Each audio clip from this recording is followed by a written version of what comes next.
कारगिलनामा, लद्दाख की हालात हाजिरा की सच्ची तर्जुमानी। मुझे डर इस बात का है कि जिस तरह लद्दाख के लोगों को 6 शेड्यूल का झांसा देके उनको गुमराह किया गया, उनको धोखा दिया गया, उनके साथ झूठे वादे किए गए, बिल्कुल उसी तरह इलेक्शन को देखते हुए जम्मू कश्मीर के लोगों के साथ अब अफस्पा के मामले में भी एक झूठा वादा और धोखा देने का जो है सिलसिला किया जा रहा है। यूटी मिलने के बाद उन्होंने खोया, पाया नहीं। 371 जो है ये आप लोगों के साथ धोखा करेंगे। 6 शेड्यूल पे इन्होंने वादा किया, दिया नहीं। अब 371 पे वादा करेंगे, वो भी नहीं देंगे। मेरी तो मोतबाना गुजारिश खिते लद्दाख के लोगों से यही होगी कि अपने जो 2 डिमांड्स हैं, स्टेटहुड और 6 शेड्यूल, इन दोनों पे कायम रहिए और यहाँ तक कहिए कि अगर ये नहीं मिलता तो आपको जम्मू कश्मीर के साथ वापस जोड़ने का काम किया जाना चाहिए। ये डराने धमकाने का सिलसिला जो है ये मौजूदा हुकूमत के तरफ से बहुत मतलब ज़ोर व शोर से चल रहा है। जोरा साहब का ऐलान हुआ है और उसके बाद उसने लद्दाख के लिए कुछ भी नहीं किया। झूठे वादे और धोखा देने के अलावा कुछ नहीं हुआ। हम अपना हक मांगते, ना किसी से भीख मांगते। हम अपना हक मांगते, ना किसी से भीख मांगते। We want justice. We want justice. We want justice. आदाब नाजरीन, इंडिया डिस्पैच में आप सभी का खैर मकदम है और मैं हूं हबील सागर। इस वक्त हमारी टीम जो है जम्मू कश्मीर में पहुंचे है, जहां पे आज हमारे साथ बात करने के लिए जनाब उमर अब्दुल्ला साहब मौजूद है। सबसे पहले तो उमर साहब आपका बहुत बहुत शुक्रिया, क्योंकि अपनी कीमती टाइम में से हमें टाइम देने के लिए आपका बहुत बहुत शुक्रिया सर। शुक्रिया। जिस तरह से आज खित्ते लद्दाख की माहौल की हम बात करें तो काफ़ी दिनों से जो है वहाँ पे हंगर स्ट्राइक चल रहा है सर, खित्ते लद्दाख के मांगों को लेके। तो आज भी सेंट्रल गवर्नमेंट की तरफ से कोई भी रिप्लाई नहीं आ रहा है, तो क्या आप कुछ कहना चाहेंगे सर से? मैं ये देख के हैरान नहीं हूँ। बदकिस्मती से हमें ये मालूम था कि ऐसे दिन हमें देखने को मिलेंगे। 5 अगस्त 2019 से पहले भी जब वक्तन फ़वक्तन लेह में, करगिल में नहीं लेकिन लेह के आसपास जब यूटी की बात चल रही थी, तो हम उस वक्त भी कह रहे थे कि आप खबरदार रहिए, कहीं ऐसा ना हो कि जो आप मांग रहे हो आप हासिल करोगे और फिर पछताओगे। जो कहा कि अगर हमारे साथ मतलब कश्मीर की हुकूमत के साथ कोई गिले शिकवे हैं तो बता दीजिए, हम उनको दुरुस्त करेंगे। लेकिन उस वक्त जुनून सा बन गया था कि नहीं जी, हमने यूटी हासिल करना है। और यूटी मिलते ही वहाँ एक दरार सी पैदा हो गई। करगिल में लोग नाराज़ थे, बिल्कुल खुश नहीं थे। वो नहीं चाहते थे कि उनको जम्मू कश्मीर से अलग किया जाए। लेकिन लेह में बड़ी खुशी हुई, मिठाई बांटे गए, लोगों ने एक दूसरे को गले लगाए, पटाखे जलाए और उनको ऐसा लगा जैसे कि उन्होंने कश्मीर से अब पूरी तरह से आज़ादी हासिल की। उस दिन से आज तक लगातार अगर आप देखें तो करगिल के लोग तो वहीं कायम रहे। वो आज भी 5 अगस्त 2019 का फ़ैसला जो है वो कबूल नहीं करते। लेकिन आहिस्ता आहिस्ता लेह के लोग भी अब समझना शुरू कर गए हैं कि जो उनको मिला उनके साथ धोखा हुआ। आहिस्ता आहिस्ता वहाँ पे भी नाराज़गी बढ़ गई।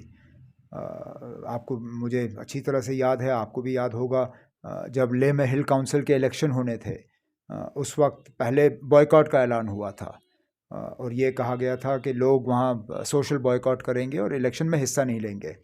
मरकज़ ने अपने एक मिनिस्टर को भेजा उस वक्त और लेह के लोगों से वादा किया कि आप इलेक्शन में हिस्सा लीजिए, हम आपको 6 शेड्यूल दे देंगे। लोगों ने बढ़ चढ़ के हिस्सा लिया, न सिर्फ हिस्सा लिया बल्कि बीजेपी को वहाँ कामयाब किया। और बीजेपी को कामयाब करने के बाद उन्होंने इंतज़ार किया कि कब 6 शेड्यूल का ऐलान होगा। वो दिन और ये दिन, 6 शेड्यूल कहीं नहीं।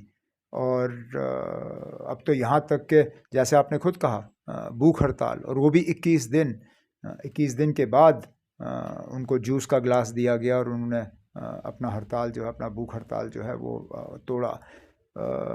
उसी से आपको पता चलता है कि वाकई लोग पूरे अब खिते लद्दाख में खुश नहीं हैं।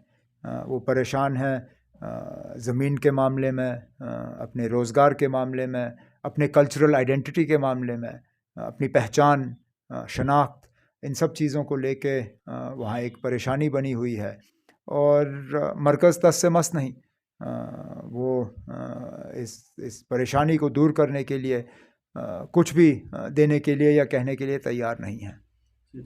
उमर साहब, जैसे कि आप जानते हैं कि जब से ख़ित्ते लद्दाख को जम्मू कश्मीर के साथ अलग कर दिया तो ख़ित्ते लद्दाख के करगिल के मेन लाचौक में प्रोटेस्ट भी हुआ, जिस कश्मीर को खून से खींचा वो कश्मीर हमारा है, ऐसे नारा भी देखने को मिला।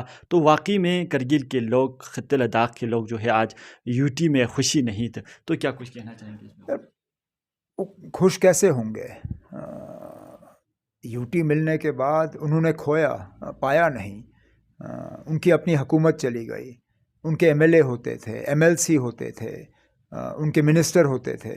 अब चलिए, कोई ये नहीं कहेगा कि 100% लोगों के काम होते थे, लेकिन नुमाइंदा था, काम हो जाते थे। मुझे अच्छी तरह से याद है कि जब मैं वज़ीर आला था, हम हिल काउंसिल के काम में दखल देते नहीं थे।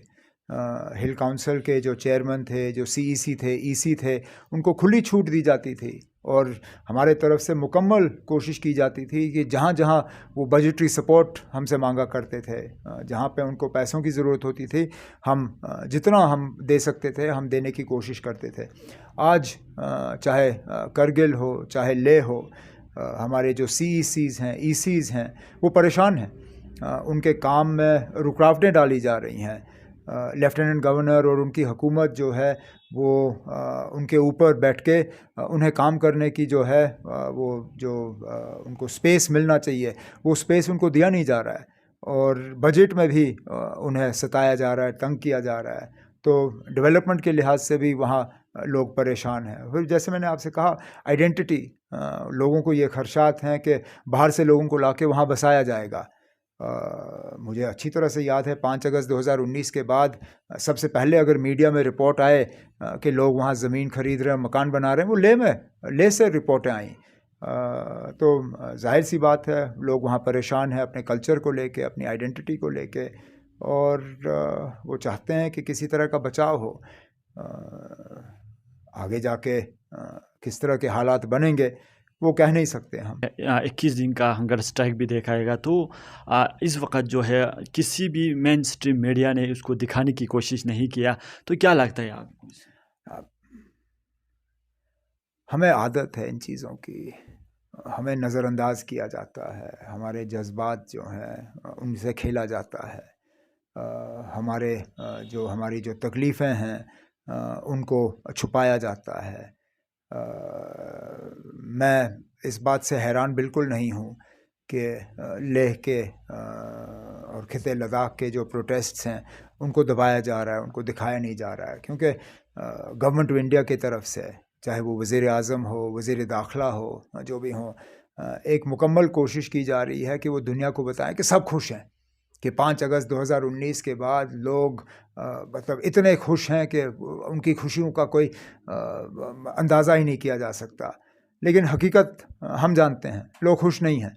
और अगर लेह और ख़ित्ते लद्दाख में जो प्रोटेस्ट्स हो रहे हैं, अगर दुनिया को इसके बारे में बताया जाएगा तो लोग समझ जाएंगे कि वहाँ उन इलाकों में जहाँ 5 अगस्त 2019 को खुशी मनाई गई थी, आज वहाँ पे भी लोग परेशान हैं, और इनका जो झूठा प्रोपेगेंडा है वो दुनिया के सामने साबित होगा।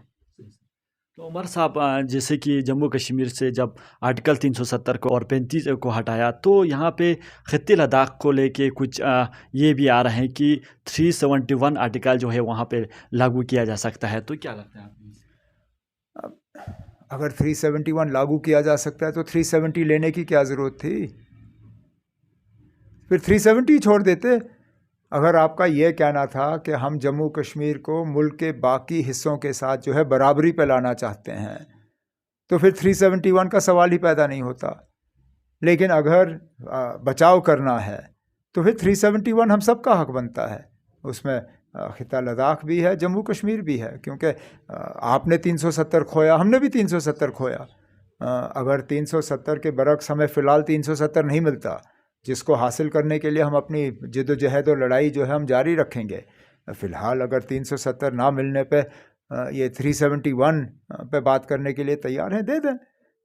लेकिन मुझे लगता है आप खिते लद्दाख में जो डिमांड है सेपरेट स्टेट और 6 शेड्यूल, आपको उससे कम मांगना नहीं चाहिए। आप क्यों सौदाबाजी पे आ रहे हो? हक आपका छीना गया है।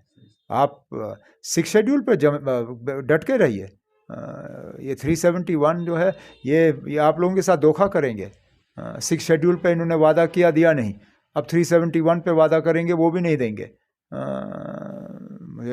मेरी तो मौतबाना गुजारिश खिते लद्दाख के लोगों से यही होगी कि अपने जो 2 डिमांड्स हैं, स्टेटहुड और 6 शेड्यूल, इन दोनों पे कायम रहिए। और यहाँ तक कहिए कि अगर ये नहीं मिलता तो आपको जम्मू कश्मीर के साथ वापस जोड़ने का काम किया जाना चाहिए। बीजेपी जब से हुकूमत कर रहे हैं तब से लेके बहुत से वादे किया जा रहा है खित्ते लद्दाख के आवाम को, खित्ते लद्दाख की यूथ कोई भी बेरोज़गार नहीं रहेंगे। तो आज की डेट पे हम देखा जाए तो खित्ते लद्दाख में जितने भी बेरोज़गार है उतना कहीं भी नज़र नहीं आ रहा है सर। तो क्या कुछ कहना चाहिए? पूरे मुल्क में सबसे ज़्यादा अगर बेरोज़गार हैं वो जम्मू कश्मीर लद्दाख में है, सबसे ज़्यादा। और ये 370 हटने के बाद का हाल है।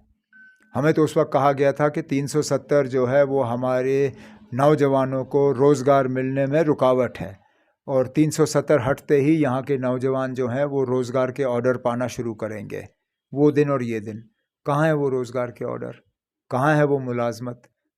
हमारे पढ़े लिखे नौजवान जो हैं वो बेरोज़गार बैठे हुए हैं, परेशान बैठे हुए हैं। खिते लद्दाख की क्या हालत है मैं जानता नहीं हूँ, लेकिन जम्मू कश्मीर में जो ड्रग्स का सिलसिला शुरू हुआ, नशीली दवाइयों का जो एक बीमारी आ गई है, उससे हमारा पूरा एक जनरेशन जो है वो तबाह हो रहा है। और उसका बुनियादी जो वजह है वो ये है कि नौजवान जो हैं वो अपने मुस्तकबिल को लेके परेशान हैं। उनको वो रोज़गार नज़र नहीं आते जिन रोज़गार के ऑर्डरों का उनको वादा किया गया था। उनको वो रोशन कल नज़र नहीं आता, उनको अंधेरा नज़र आता है, और उस अंधेरे में वो नशीली दवाइयों का जो है वो शिकार हो जाते हैं।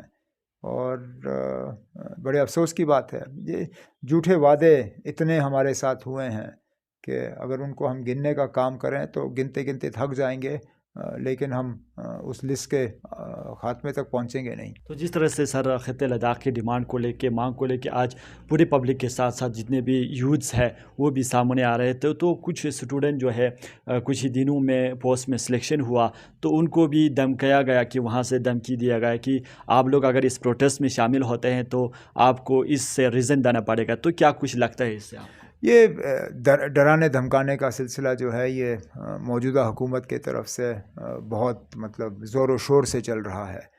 यहाँ पे भी बिल्कुल इसी तरह का ऑर्डर जारी हुआ।